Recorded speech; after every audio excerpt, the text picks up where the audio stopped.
కానీ నాది అనుకుంటున్న ఈ శరీరం ఏమైపోతుంది అంటే చివరికి మట్టిలో కలిసిపోయి పురుగులు తింటాయి.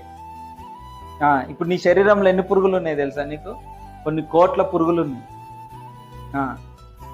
మన కంటికి కనబడని పురుగులు నీ నెత్తిలో, నీ చేతిలో, నీ కాళ్ళలో, నీ బాడీ మొత్తం, నీ బాడీ లోపల చాలా చిన్న చిన్న సూక్ష్మ జీవులు ఉన్నాయి.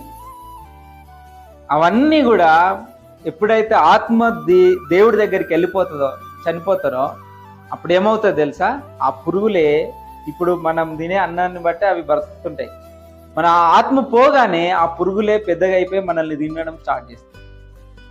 మన లోపల ఉన్న పురుగులే మనల్ని తినేస్తాయి. ఆత్మ ఉన్నంత వరకే ఈ దేహానికి విలువ, ఆత్మ ఉన్నంత వరకే ఈ దేహానికి వాల్యూ. ఆత్మ పోయిందంటే మనలో ఉన్న పురుగులే మనల్ని తినేస్తాయి, ఈ శరీరాన్ని తినేస్తాయి. అప్పటి వరకు